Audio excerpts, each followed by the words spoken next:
இயேசுவில் எனது அன்பிற்குரியவர்களே, உங்களுக்கு என்னுடைய இதயம் கனிந்த வாழ்த்துக்கள். வணக்கம். அன்பானவர்களே, இன்றைய நற்செய்தி பகுதி மத்தேயு நற்செய்தி 16ஆம் அதிகாரம் 13 23 முடிய.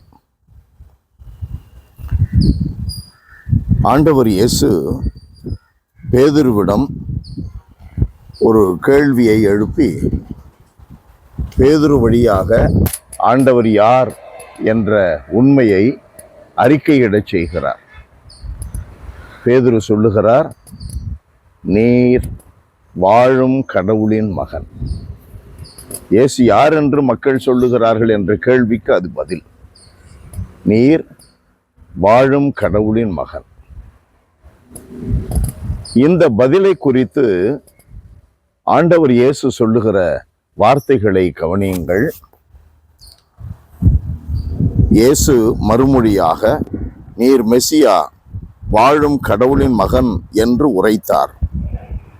அதற்கு இயேசு, யோனாவின் மகனான சீமோனே, நீ பேறு பெற்றவன். ஏனெனில் எந்த மனிதரும் இதை உனக்கு வெளிப்படுத்தவில்லை, மாறாக விண்ணகத்தில் உள்ள என் தந்தையே வெளிப்படுத்தி உள்ளார். எனவே நான் உனக்கு கூறுகிறேன், உன் பெயர் பேதுரு, இந்த பாறையின் மேல் என் திருச்சபையை கட்டுவேன்.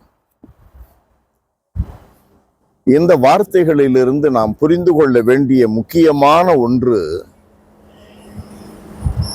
உண்மை நம்மிடமிருந்து வெளிப்பட வேண்டும் என்றால் இந்த உலகம் நம்மிலிருந்து பேசக்கூடாது. உலகத்திற்கு செவிசாய்க்கின்ற மனிதனாக நாம் இருந்து விடக்கூடாது. தந்தை கடவுள் நம்மிடம் பேச வேண்டும். படைத்தவர் பேசினால்தான் உண்மை வரும்.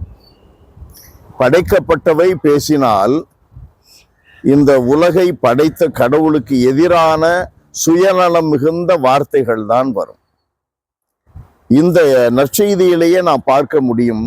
23வது வார்த்தையாக சொல்லப்பட்டுள்ளது, பாடுகள் பட, இயேசு கல்வாரியில் பாடுகள் பட பேதுரு அனுமதிக்கவில்லை. மாறாக நீர் அதை செய்யக்கூடாது, அந்த பாடுகள் படக்கூடாது என்று சொன்ன உடனே இது அவருடைய சுயநலம் சொன்னது, இந்த உலகம் அவருக்கு கற்றுக் கொடுத்தது. அதனால் இயேசு உடனடியாக சொல்லுகிறார், சாத்தானே, என் கண்முன் நில்லாதே, போய்விடு. உலகம் நம் வழியாக பேச வேண்டும் என்றால் அது சுயநலத்தை பற்றி பேசும், ஆணவமாக இருக்கும், பொறாமையோடு செயல்படும், நம்முடைய வாழ்க்கைக்கு அழிவை தேடித்தரும். வாழ்வை தேடி தருபவர் கடவுளாகிய ஆண்டவரே. ஆண்டவர் நம் வழியாக பேசினால் நாம் திருச்சபையை உறுதியாக கட்டுவதற்கு நாம் அடித்தளம் பாறையாக இருக்கிறோம். இந்த உலகுக்கு நாம் சாட்சியாக மாறுகிறோம். அன்பு நிறைந்த எங்கள் இறைவா, உம்மை போற்றி புகழுகிறோம், தாழ்மையோடு ஆராதிக்கிறோம்.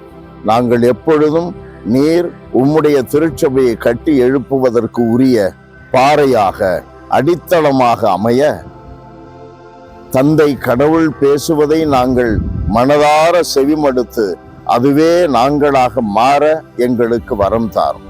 இயேசுவின் நாமத்தில் ஜெபிக்கிறோம் பிதாவே. ஆமென், ஆமென்.